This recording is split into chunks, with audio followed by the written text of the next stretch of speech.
As you can see, I have installed the first light in my bus. It runs along under the cabinets on the driver's side.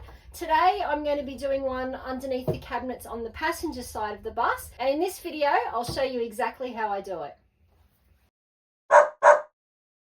So I decided to try and keep the lighting in my bus as simple as possible. I didn't want to put any lights in the ceiling mainly because I didn't want to run any wires in the ceiling. The only wiring I have in my ceiling at the moment is the two wires that come from my two Max Air fans in the roof.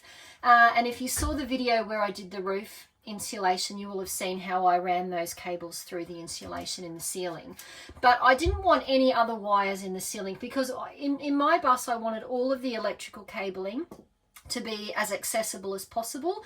If there are any problems, I wanted to be able to easily access all the wiring if I ever had to replace it or do any repairs or anything.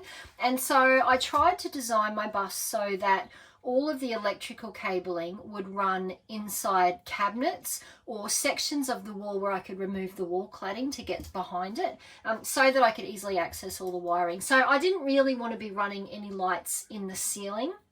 And I decided that the majority of my lights I would just run underneath the overhead cabinets, because where I need the light is mostly on the bench tops and on the tabletop. So it was just the ideal position to put the lights in my bus. And LED strip lights are pretty easy to install. They don't take up a lot of space. They look nice, so I just decided to go with them. I bought all of the stuff for my lighting from an LED store in Brisbane.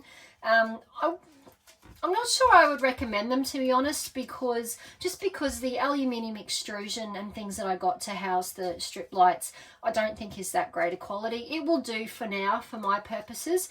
I'll just have to see how well it holds up on the road. I'm not convinced it's going to hold up terribly well, to be honest.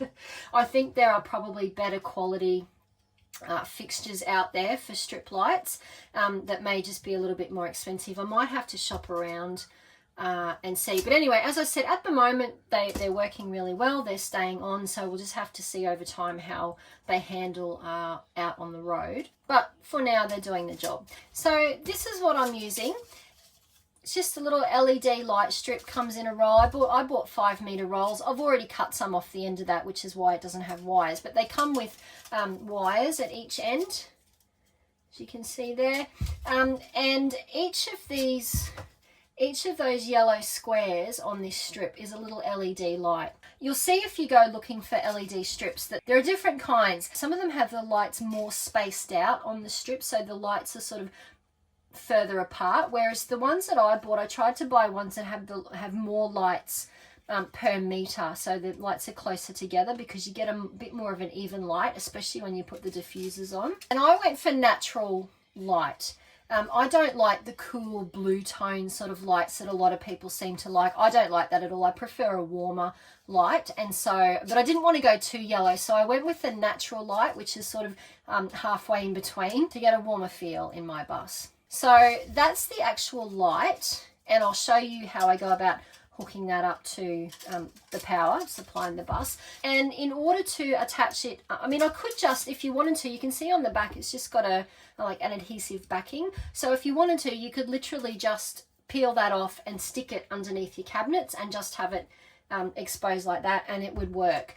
The only thing is, when you do it that way, you'll see, instead of seeing like one solid nice sort of even beam of light like I have in the light I installed the other day, instead you'll see the individual light. So you'll get like a strip with a lot of little spotlights on it, if that makes any sense, if you just stick that directly, to underneath your cabinet. So what I'm doing is I'm actually putting this in some aluminium extrusion, and I bought this from the same place where I bought the strip lights, and it's just a little bit of aluminium channel, and it comes with this plastic diffuser strip. So basically what you do, you stick the LED light strip inside that aluminium like that. You stick it down like that, and then the diffuser strip just slides in like that. And the diffuser strip helps to just even out that light, so you don't see those individual little spots. You get a nice even beam of light the whole way along. And then this comes with little clips.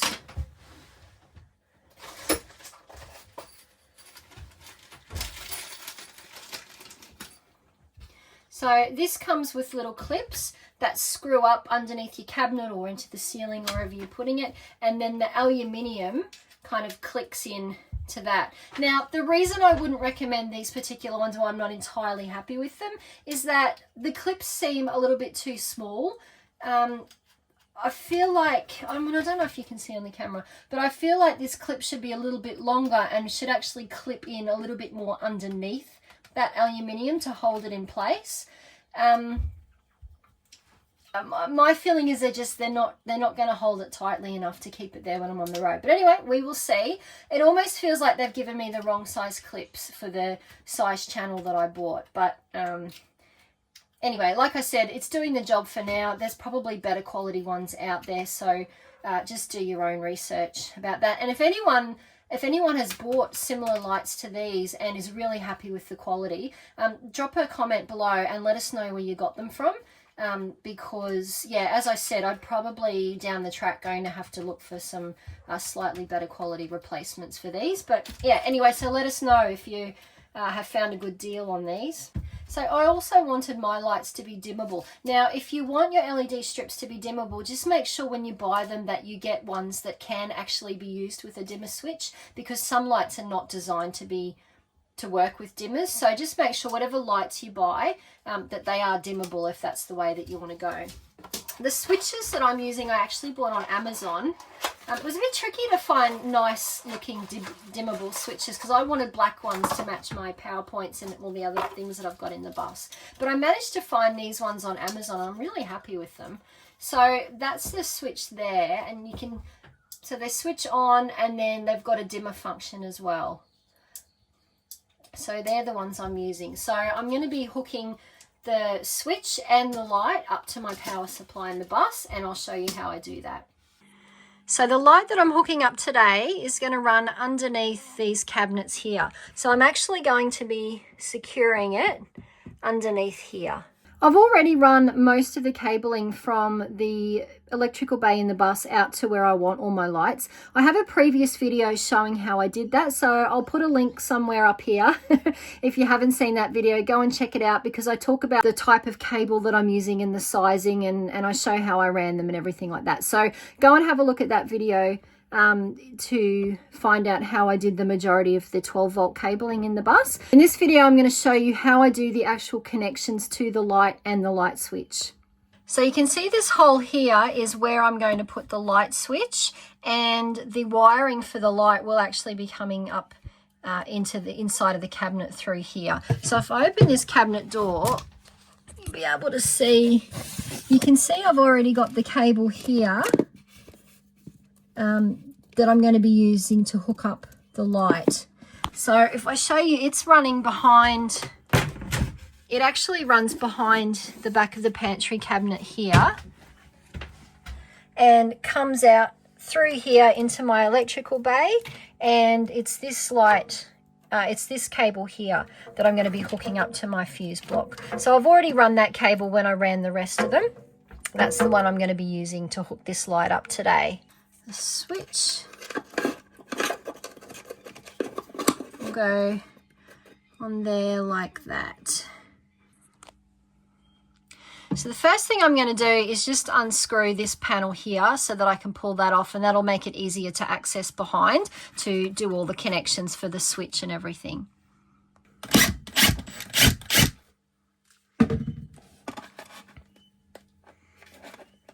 And it's been painted on. So it's well and truly stuck on there.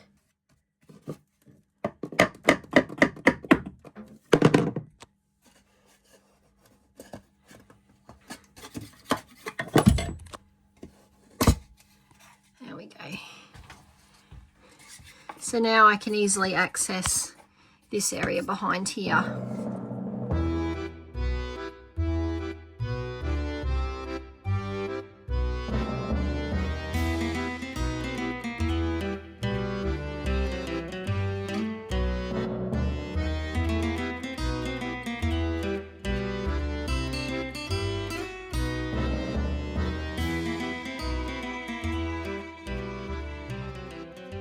Alright, so I've got the positive and the negative cable here hooked up to my fuse block.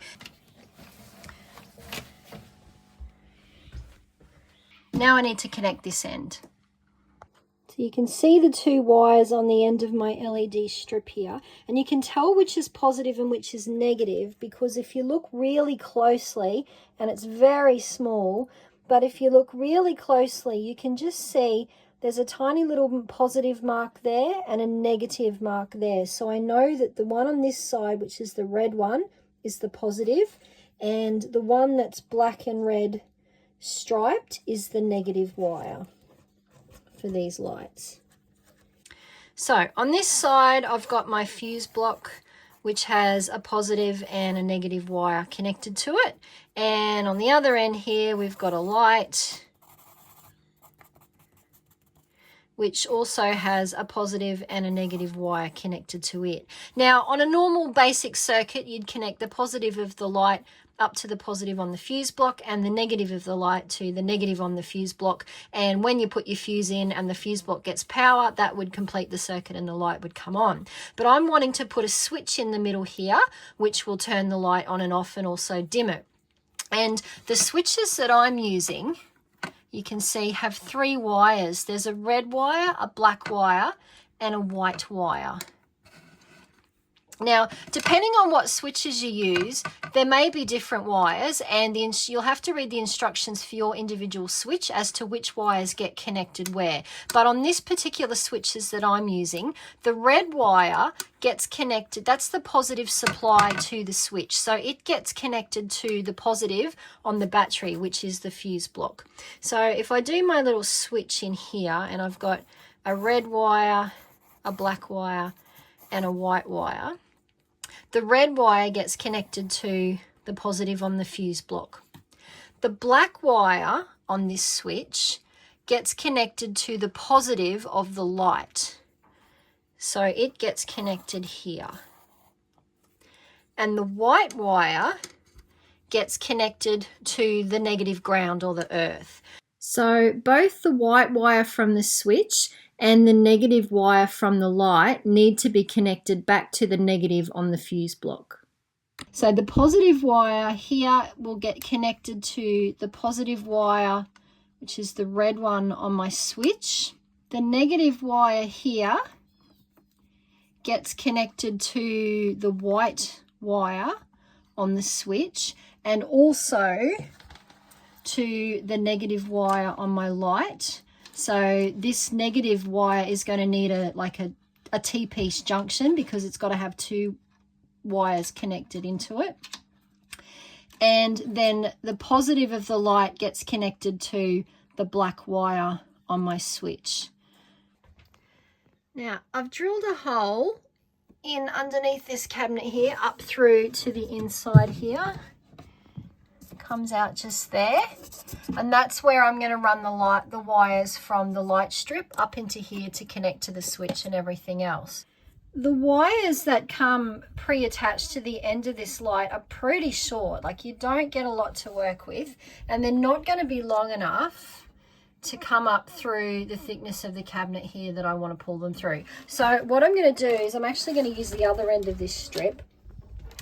And I have this connector, so you can buy these little connectors. I bought this from the same place that I bought the LED strip. You can see these wires are a lot longer. I've already put terminals on the end of them. They're a lot longer, so they will easily reach from the light up through the cabinet to there. So that's what I'm going to use. So you can see that I've already used some of the roll of this particular strip, so I've already cut it. If you have a look on these LED strips, hopefully you can see this. So all of these yellow squares are the LED lights, and you can see that at intervals between them, they've got these little orange metallic strips. And if you look really closely, you might be able to see there's a little scissor icon. So they're actually showing you where you can cut the strip. So if you cut the strip right across this scissor line here, the lights on either side will work. If I was to cut the strip, say here in the middle, this entire section of LED lights, the circuit would be broken and it wouldn't work. So when you cut the strips, you just got to make sure that you're cutting it in the right position. So you can see that I've cut it off here. Now to join it up to this connection, It's just a matter of sliding it in there underneath these little terminals and closing the flap. So you just have to make sure that you put it up the right way. Now, on this particular one, the red wire is positive and the black is negative, but you might be able to make out there's a little positive there and a little negative. So that's the way that it's got to go into this connection.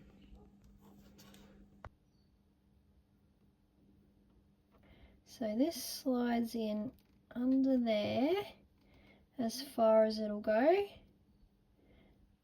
so that those little metal terminals on this connector here are connecting to these metallic orange sections here.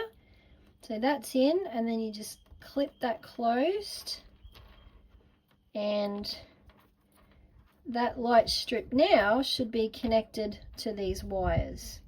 So when it comes to actually connecting the wiring for the lights, there's a few ways that you can do it. Some people connect wires by soldering. Now, my electrician actually recommended that I don't connect my wires by soldering, because when you've got a moving vehicle, there's a lot of vibration, and what can happen is the solder can actually crack over time and you end up with a loose connection, which means not only does your light or whatever appliance it is not work, but that loose connection, it carries an increased risk of overheating and fire, which you obviously don't want. So he recommended that I don't do any soldering on the wires, which suited me because I don't actually know how to solder. The other option is to use crimp terminal connections, and there's a whole bunch of different ones. If you get online or go to an electronics shop and have a look, there's a whole bunch of different sorts of terminals that you can use. The simplest ones are these little butt connectors that you can get in different sizes, and basically you stick one wire in this end, one wire in the other end, and you crimp it down and it joins the two wires together. Now, these come in different sizes. Both ends are designed to take the same size wire. So they're great if you had two wires like this, for instance, and you wanted to connect them together, then you could use a butt connector like this. I can't do that in my bus. And the reason is because the majority of the wire that I've used for my 12-volt system is actually this stuff. Now, this is 4mm square cable. It's around 12 gauge, and it's obviously a lot thicker than the little wires that come with the lights. And this size wire will not fit in a little red connector like this. I actually need to use yellow connectors for the 12 gauge wire. And unfortunately, I haven't been able to find butt connectors that have one size at one end and a different size at the other end. They're all designed to connect same size wires. So for situations in my bus like this where I need to connect my main 12-volt wire into the little wires that come with the lights and fans and other things, I have to do something different. And what my electrician recommended was that I actually use what we call blade connectors, or sometimes they're called spade connectors. It's a bit confusing because there are also some connectors that look like a little fork that people call spade connectors. So yeah, it's a little bit confusing, but I call them blade connectors, and they come in two different styles. There's a male version and then there's a female version. This one's a little bit hard to see because it's actually covered in insulating material. But you can see that the male, it has like just a simple, very skinny, flat little blade, and the female is like a little socket. And the idea is that the male end connects into the female end, and that's how you connect the wires. So you put one wire in this end, one wire in that end, and you just push the two together, and then you can either put some heat shrink on that or some electrical tape to help secure it even more. And the good thing about these is that they also come in different sizes, but because it's two separate pieces, you can connect two different gauge terminals together. So here I've got a red female terminal and a yellow male terminal, and because the blades are the same width, they will still connect in together. So it means I can connect my bigger 12 gauge wire into this terminal and my smaller 18 gauge wire into this terminal, and as long as I get terminals with the same width blade, then they will lock in together. So that's how I'm going to connect the different size wires in my bus. I'm going to use those blade connectors, and they're really simple to use and they give you a really nice connection. The other sort of connection that I'm going to be using is for instances where I'm wiring up the light switch and I've got two separate wires that both need to feed back into the negative wire to my fuse panel. So in that case, what I need to do is split my main negative cable into two branches. And the way I'm doing that is I'm using these connections here, which are like, I'm not sure what they're called, I think splice connectors or T-join connectors. I'm not sure what they're called, but these ones I bought from J-Car Electronics. So you can see this thing has two holes in the end of it. One of the holes runs all the way through. So this one on the outside is running all the way through. And you can see that this hole on this side is blocked off at one end. So what you do is you take the main cable, so we'll pretend this is the one that's coming back from the fuse block, and put it into, just slip it into there, click it into place so it's running in that hole that's running all the way through.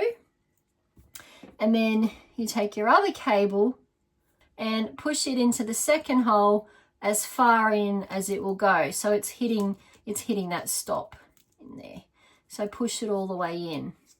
And then what you do is, the connection has this thin metal piece in the sticking out, you can see in the middle here. So what you do is you push that down, and I need to use pliers for this because it's pretty stiff. So you squash that down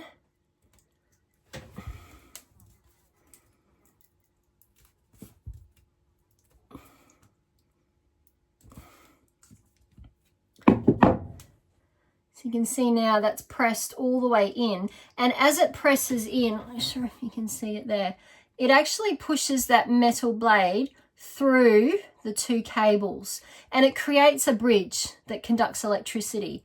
And you'll see now that that cable is firmly in there, so that's locked in, and so any current that travels down this wire here is also going to be conducted across that little metal bridge there into this main cable. And then all you do once you've done that is just clip that shut.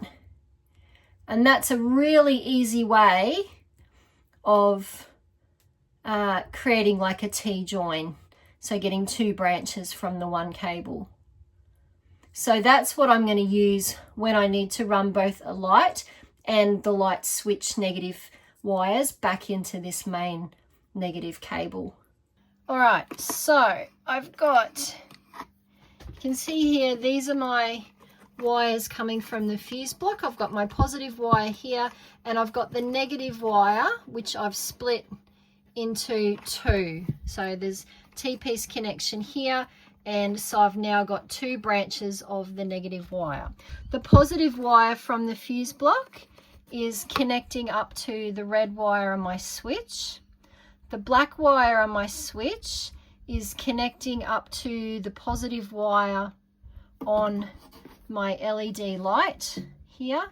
The negative wire from my light is connecting up to one of these branches of the negative cable back to the fuse block, and the other branch of the negative cable is connecting to the white wire on the switch.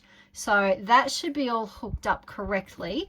What I want to do now, before I go ahead and put some tape on these connections and secure all this in a bit better, is just test all of this to make sure that the connections are working and that my light is actually going to come on.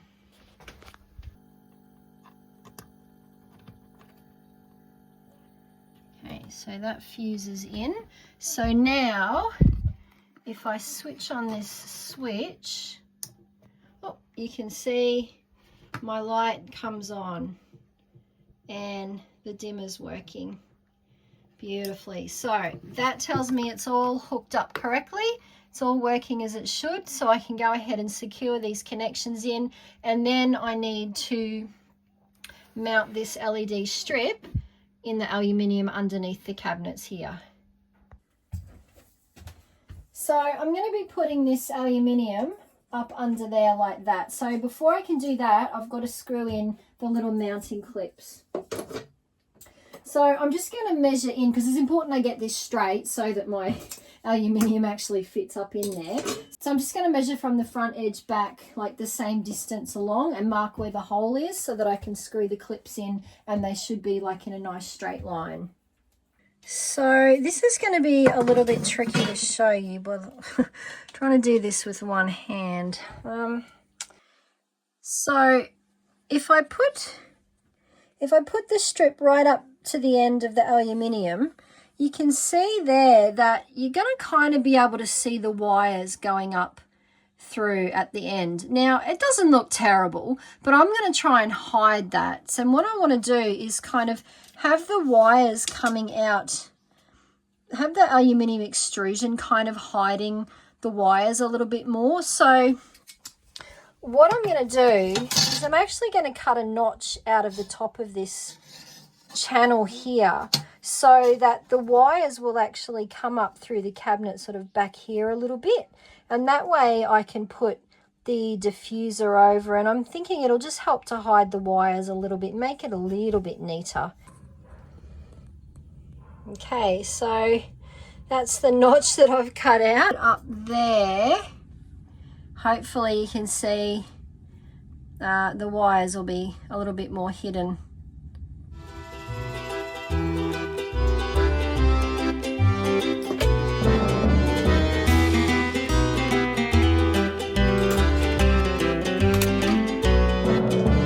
Just going to pre-drill using the actual screws that I'm going to be screwing in with. Just because it's a lot easier to do this when I've got two hands to hold the drill and I'm not trying to hold the little mounting clip on at the same time. I just find it easier to do it this way first.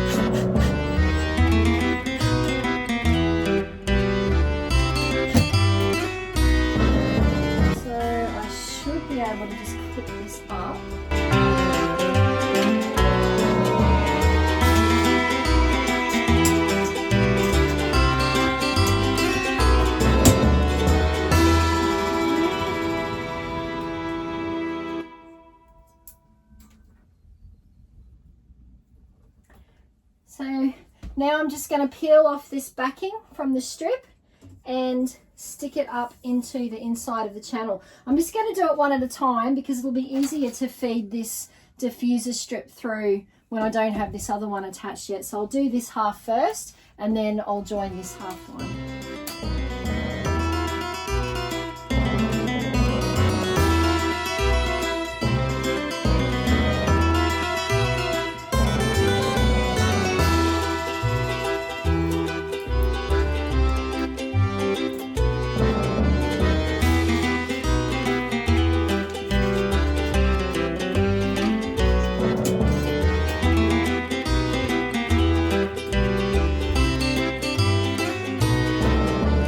Okay, so I'm going to have to cut this strip because obviously it's longer than I need. And it's actually worked out rather well. The closest cutting point to the end of this strip is just inside the end of my aluminium, which is perfect. So I just need to cut it across there. Just with a pair of scissors, straight across the middle of that. Stick the rest of it up in there.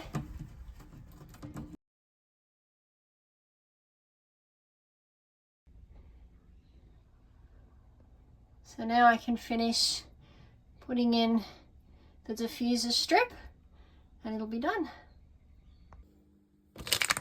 So according to the specs, these particular light strips that I'm using use 12 watts of power per meter, and because I'm running them at 12 volts, that equates to about 1 amp per meter.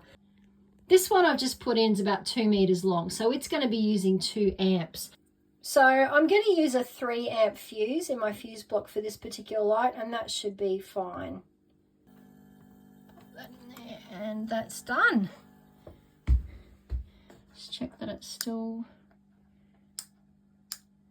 and there we go.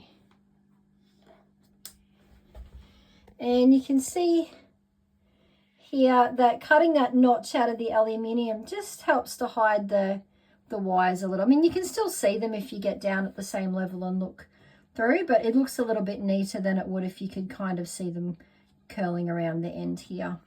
So I'm happy with that.